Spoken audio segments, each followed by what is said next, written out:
بالله من الشيطان الرجيم فكلوا مما ذكر اسم الله عليه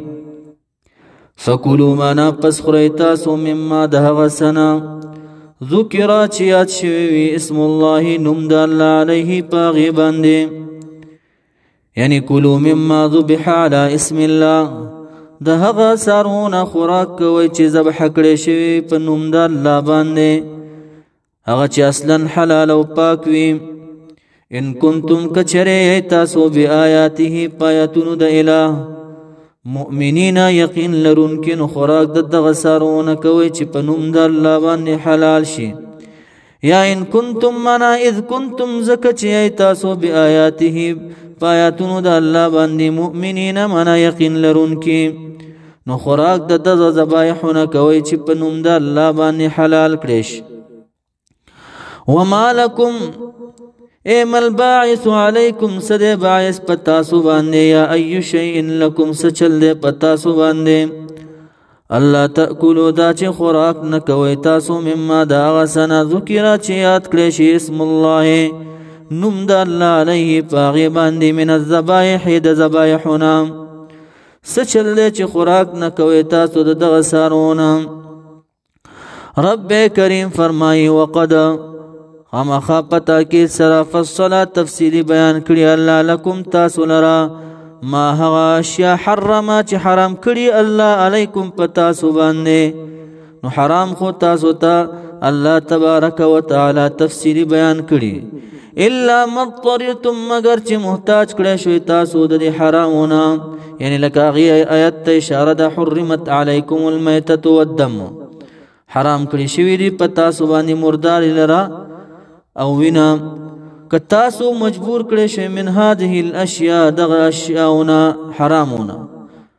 فانه حلال لكم بحلال دي تاسو لرا عند الاضطرار په وخت مجبورې کې سخت لګو د مرګ نه دي ځان بچ کول یا پچا چا در باندې په زور باندې خوړل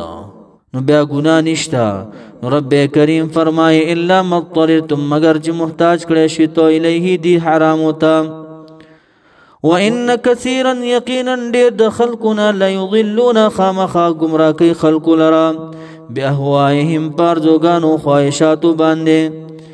بغیر علم بغیر د علم نه خلق گمراه کوي اس دلیل ور سره نوې سجدا ګمانونه چلیا ان ربك يقينا رستا چې هو دا اعلم خبو دې بالمعتدين پتجاوز کون کو باندې هغه چې تجاوز د حلالنا حرام وتکي وذرو پریک دی رب کریم فرمای وذرو پریک دی ظاهر الاسم ظاهر د گنا و باطنه او باطن د گنا ظاهر د گنا اعظم هغه کفر او شرک شو او باطن د گنا نفاق منافقت شو خو اکثر مفسرین وی وذرو ظاهر الاسم پریک دی ظاهر د گنا چې زنا ده وباطنه او باطن د گناه چې پټي یارانی دي دا پریک دیا ان الذين يقينا كسان يكسبون چې کوي گناه الاسم گناه لرا ظاهر د گناه او باطن د گناه کوي رب کریم فرمایي سيجزون نظر دې چې جزا به ورکړي شي دي لرا په دنیا کې په درو باندې او په آخرت کې په عذاب باندې بما په سبب د غسکانو چې دي يقترفون من يكتسبون من الزنا چې دی بزناګانی کول او پټي یارانی کول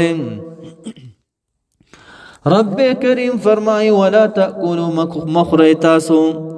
مما دا غسن لم يذكر اسم الله چې یاد نکړې شي پاغي باندې نوم د الله عليه پاغي باندې قصدا عند الذبح د ذبح پټیم کې نو دا مخریتاسو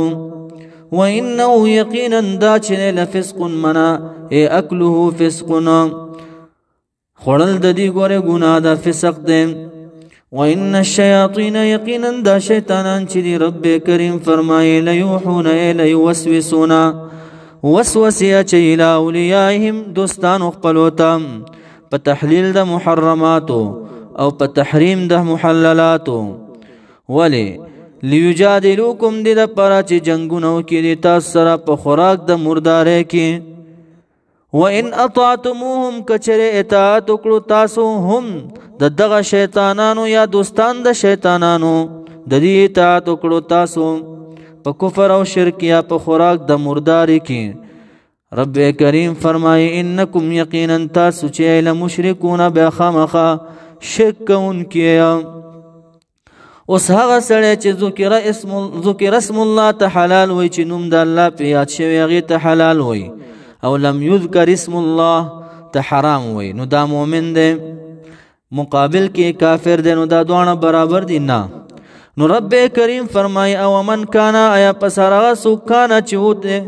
د میتن مړی یعنی کافرو فاحییناه پس را ژوندي کړه موږ ده لره په راوړو د ایمانه وجعلناه وګرځول موږ له ده لره نورا یو رڼا یمشي چې مزل کوي دی به په دې رڼا باندې فی الناس په خلقو کې آیا دغه کس چې دی کمن دی په شان دغه هغه چا مثله چې حال دغه داسې وي فی الظلمات چې واقع په تیارو کې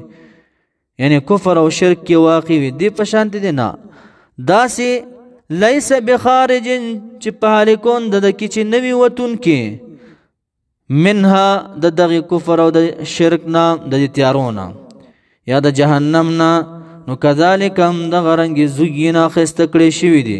للکافرین د پاره د کافرانو ما غسکانو چودي عملونه کوم عملونه کوله من الكفر والمعصيه وكذلك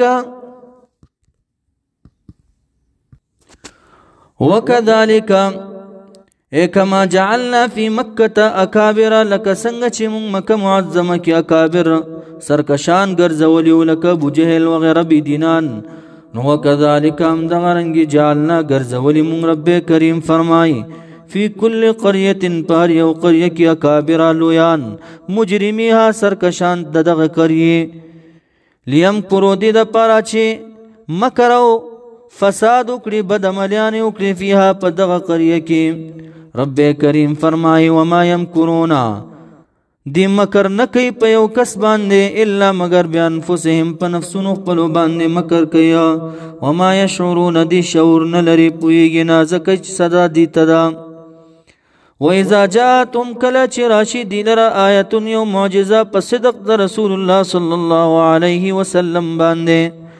قالوا نو ویدی لن نؤمن هرگز مون ایمان نه وروړو حتی تر دې چې نو تا چې راکړې شي مونږ ته هم دغسې معجزه یا کتاب یا رسالت مثل ما په مثل دغه اوتیا چې ورکړی شوی رسول الله رسول د اله لره رب کریم جواب کوي الله تبارک وتعالی عالم پوه دی حیث یجعلو په هغه ځای باندې چې ګرځي یجعلو ګرځي رسالته رسالت خپله الہ العالمین سینه پیجنې الہ هر چاته دا رسالت نه ورکوي سینه پیجنې سيصيب الذين زر دې چې وبرسيږي سيصيب ما نظر دې چې وبرسيږي الذين كسانوا ته اجرمو چې جرمونه کړي دي صغارنا ذلت په دنیا کې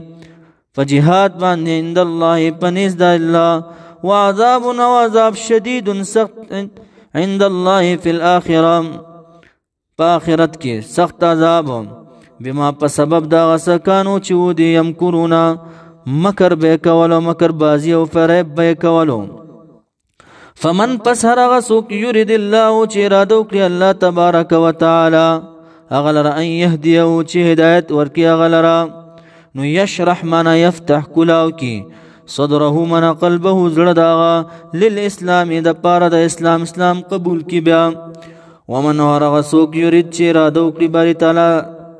هغه لره د دې خبرې ان یضله چې گمراه کړي هغې لره یعنی پریک دی په گمراهۍ باندې یجعل وګرځي صدره زړه د سینه د ضیقا تنګه داسې تنګه حرجا معنا ملآ من الحرج چې ډکه د تنګې نه وي کانما لکه دې چې کوم دی داسې تنګ شي راوړو د ایمان نه دا سینه د زړه د کانما لکه دې چې کوم دی یصعد خیجي فی السماء په اسمان کې یعنی اسمان ته خیجي نو اسمان ته ختل ډیر سخت کار دی نو دا ایمان راوړل ورته داسې ښکاره شي چې لکه دې مکلف شوی د اسمان ته ختلو د پاره. نو رب کریم فرمای کذالک هم دغرنگی یجعلو مقرر الله والله پاک الرجس عذاب لرا علی الذین پاک کسانو باندې لا یؤمنون چی ایمان نراوړي. وهذا دا اشاره د حلال ته حلال ویل حرام ته حرام ویل. وهذا دا صراط لار دا ربک دربستا مستقیما برابرا قد فصلنا الآیات پتاکید سره تفصیلی بیان کړي موږ آیاتونه لقوم د پاره د قوم یذکرون هغه قوم چې پندخلی هغه کسان چې پندخلی. رب کریم فرمای لهم دی د پاره دار السلام کور د سلام ذات دی. السلام نه مراد الله السلام هو الله الدار وداره الجنه چې جنت دی. نو لهم دی د پاره دار السلام کور د سلام ذات دی چې الله دی. هو الجنه جنت دی دار نه مراد عند ربهم پنیز د رب دی د پاره دا دی. وهو دا اله چې دی ولیهما حافظ او ناصر د دی والد دی بما پا سبب دا وسکانو چې ودي عملونه کوم عملونه وکولا نیک اعمال کولا